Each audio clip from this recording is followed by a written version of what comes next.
Kehidupan manusia merupakan perjalanan panjang, melelahkan, penuh liku-liku, dan melalui tahapan demi tahapan. Berawal dari alam arwah, alam rahim, alam dunia, alam barzak, sampai pada alam akhirat yang berujung pada tempat persinggahan terakhir bagi manusia, surga atau neraka. Al-Quran dan Sunnah telah menceritakan setiap fase dari perjalanan panjang manusia itu. Al-Quran diturunkan Allah Subhanahu wa Ta'ala kepada Nabi Muhammad SAW, berfungsi untuk memberikan pedoman bagi umat manusia tentang perjalanan rihlah tersebut. Suatu rihlah panjang yang akan dilalui oleh setiap manusia tanpa kecuali. Manusia yang diciptakan Allah Subhanahu wa Ta'ala dari tidak ada menjadi ada akan terus mengalami proses panjang sesuai rencana yang telah ditetapkan Allah Subhanahu wa Ta'ala. Saat ini ada dua teori yang menyesatkan orang banyak. Al-Quran dengan tegas membantah teori itu. Pertama, teori yang mengatakan manusia ada dengan sendirinya. Dibantah Al-Quran dengan hujah yang kuat bahwa manusia ada karena diciptakan oleh Allah Subhanahu wa Ta'ala. Kedua, teori yang mengatakan manusia ada dari proses evolusi panjang, yang bermula dari sebangsa kera kemudian berubah menjadi manusia. Teori ini pun dibantah dengan sangat pasti bahwa manusia pertama adalah Adam alaihissalam. Kemudian selanjutnya anak cucu Adam alaihissalam, diciptakan Allah Subhanahu wa Ta'ala dari jenis manusia itu sendiri yang berasal dari percampuran antara sperma lelaki dengan sel telur wanita. Maka lahirlah manusia. Rasulullah SAW semakin mengokohkan tentang kisah rihlatul insan. Disebutkan dalam beberapa haditsnya, jadilah kamu di dunia seperti orang asing atau orang yang sedang musafir. Hadis riwayat Bukhari. Dalam hadits lain, untuk apa dunia itu bagiku? Aku di dunia tidak lebih dari seorang pengendara yang berteduh di bawah pohon, kemudian pergi dan meninggalkannya. Hadis riwayat At-Tirmidzi. 1. Alam arwah. Manusia merupakan makhluk terakhir yang diciptakan Allah Subhanahu wa Ta'ala. Setelah sebelumnya, Allah telah menciptakan makhluk lain seperti malaikat, jin, bumi, langit dan seisinya. Allah menciptakan manusia dengan dipersiapkan untuk menjadi makhluk yang paling sempurna. Karena manusia diciptakan untuk menjadi khalifah atau pemimpin di muka bumi dan memakmurkannya. Persiapan pertama, Allah mengambil perjanjian dan kesaksian dari calon manusia, yaitu ruh-ruh manusia yang berada di alam arwah. Allah mengambil sumpah kepada mereka sebagaimana disebutkan dalam Al-Quran. Dan ingatlah, ketika Tuhanmu mengeluarkan keturunan anak-anak Adam dari sulbi mereka, dan Allah mengambil kesaksian terhadap jiwa mereka seraya berfirman, bukankah aku ini Tuhanmu?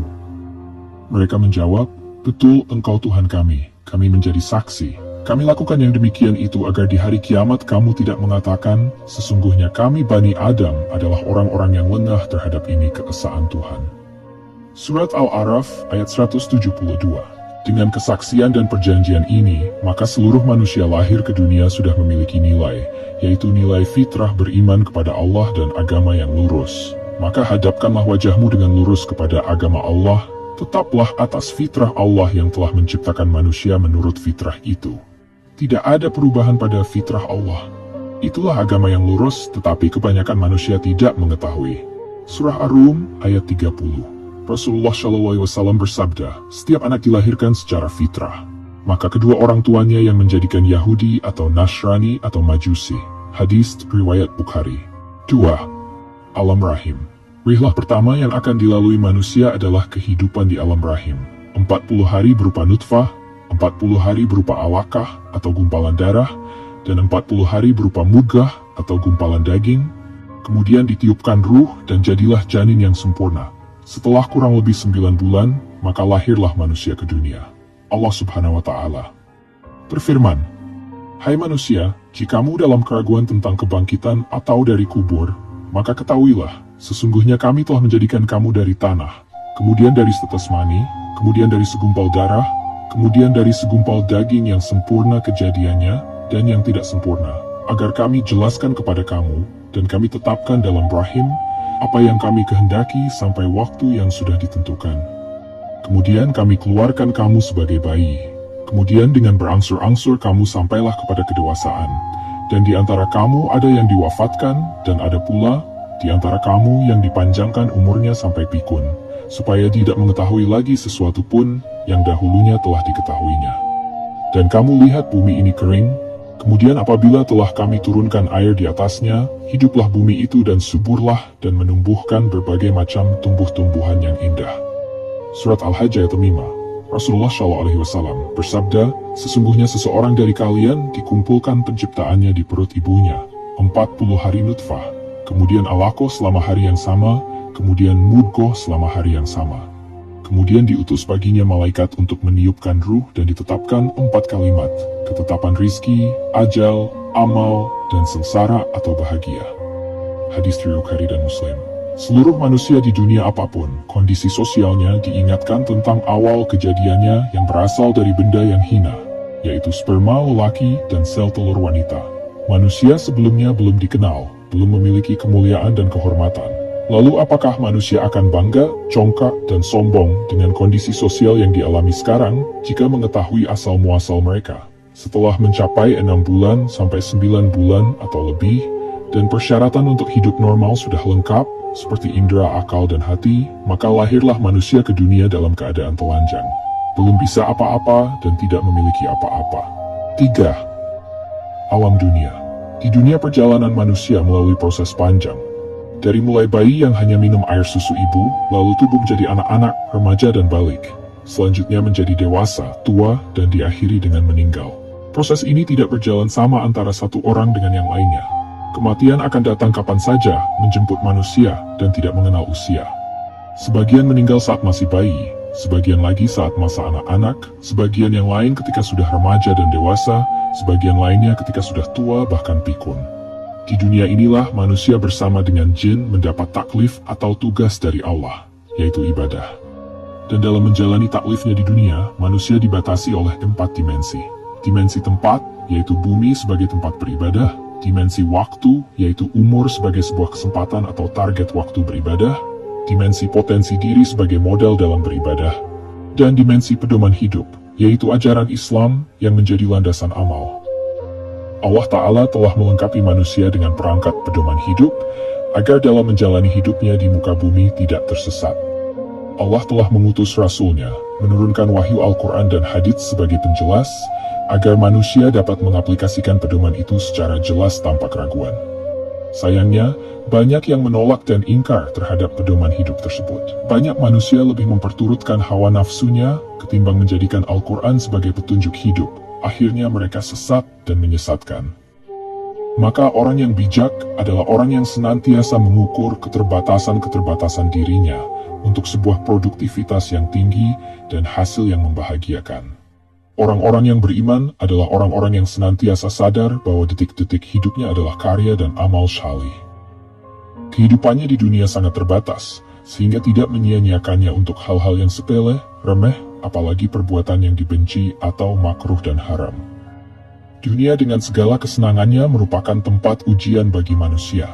Apakah yang dimakan, dipakai, dan dinikmati sesuai dengan aturan Allah Subhanahu wa Ta'ala, atau menyimpang dari ajarannya?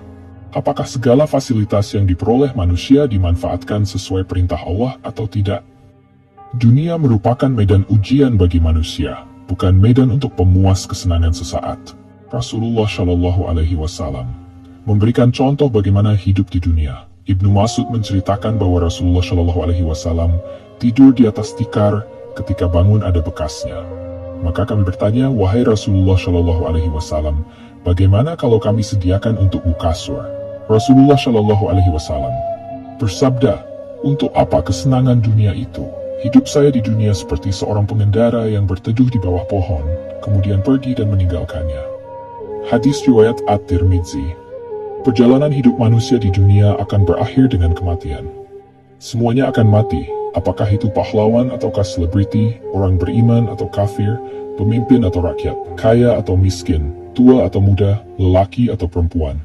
Mereka akan meninggalkan segala sesuatu yang telah dikumpulkannya. Semua yang dikumpulkan oleh manusia tidak akan berguna, kecuali amal syalihnya berupa sedekah yang mengalir, ilmu yang bermanfaat, dan anak yang syalih. Kematian adalah penghancur kelezatan dan gemerlapnya kehidupan dunia.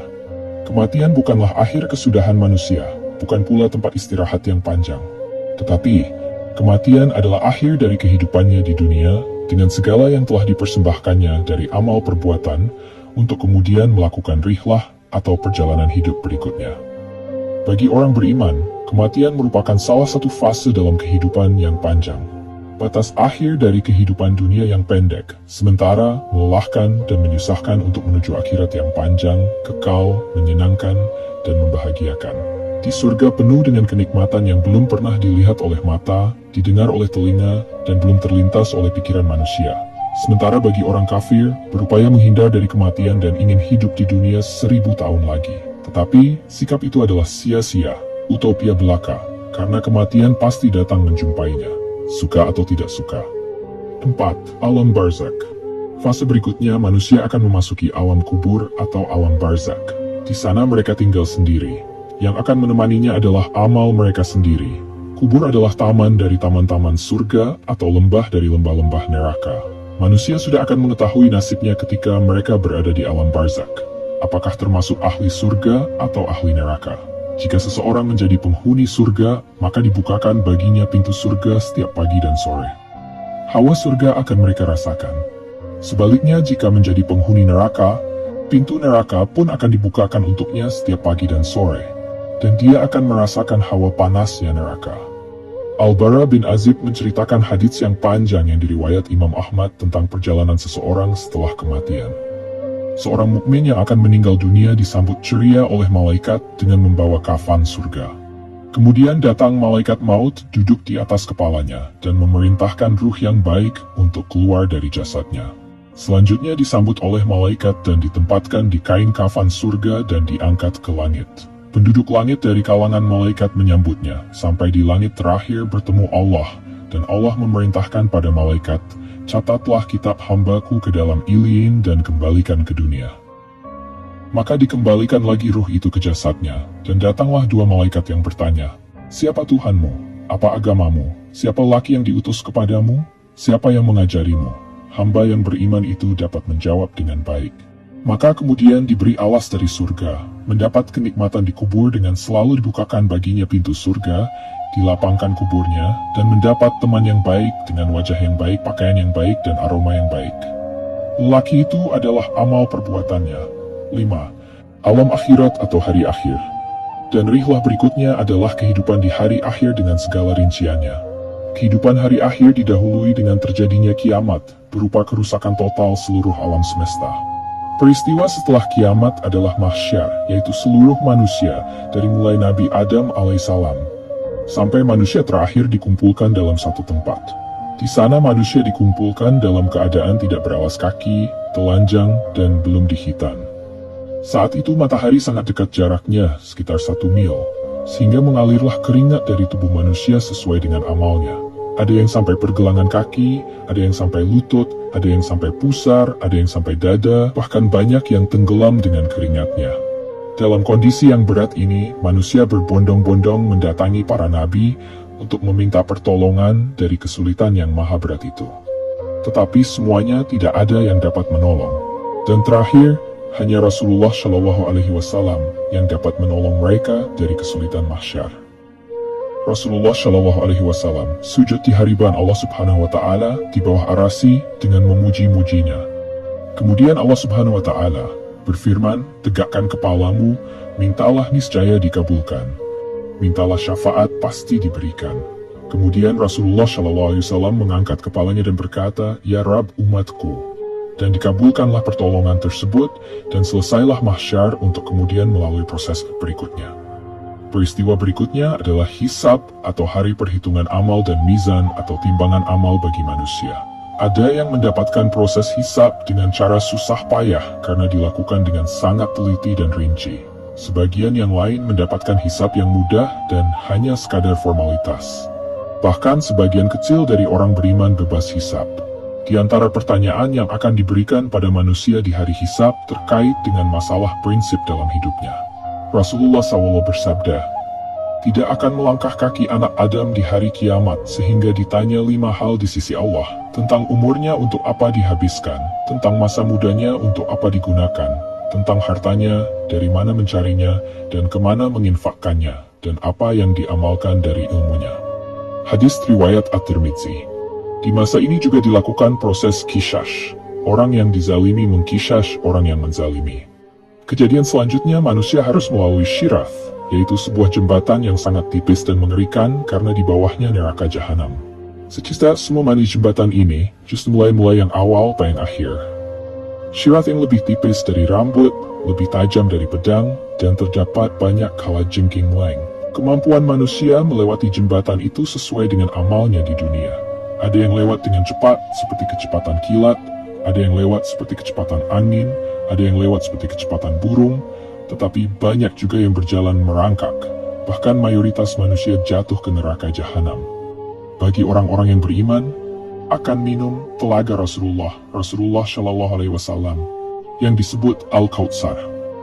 Rasulullah Shallallahu Alaihi Wasallam bersabda, "Telagaku seluas perjalanan sebulan, airnya lebih putih dari susu, aromanya lebih wangi dari misik, dan gayungnya sebanyak bintang di langit.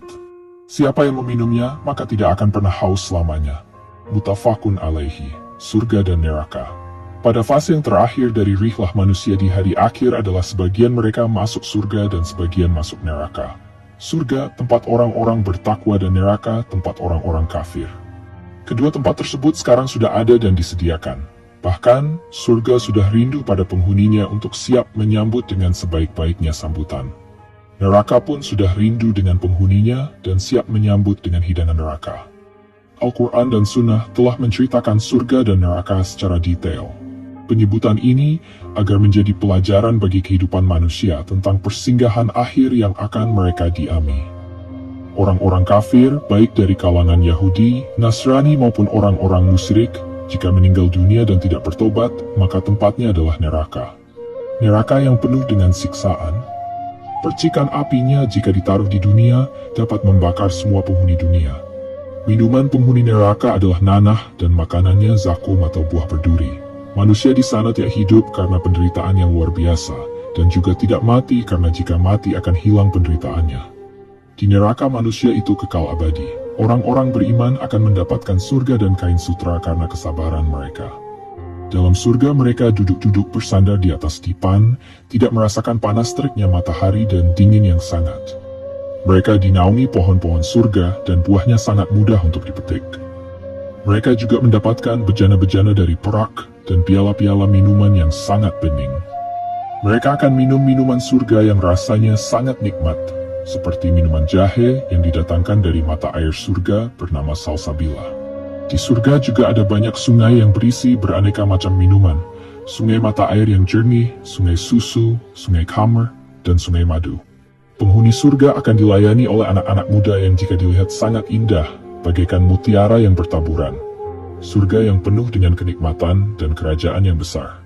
Orang beriman di surga memakai pakaian sutra halus berwarna hijau dan sutra tebal, juga memakai gelang terbuat dari perak dan emas. Allah Subhanahu wa Ta'ala memberikan minuman kepada mereka, minuman yang bersih, dan yang tidak kalah nikmatnya, yaitu istri-istri dan bidadari surga. Mereka berwarna putih, bersih, berseri, bermata bulat, pandangannya pendek, selalu gadis sebaya, belum pernah disentuh manusia dan jin.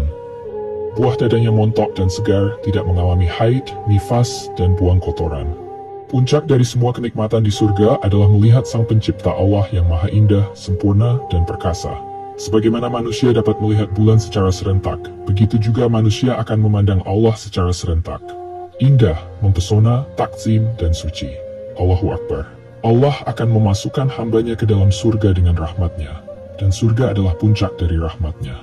Allah Ta'ala akan memasukkan hambanya ke dalam rahmat atau surga berdasarkan rahmatnya juga.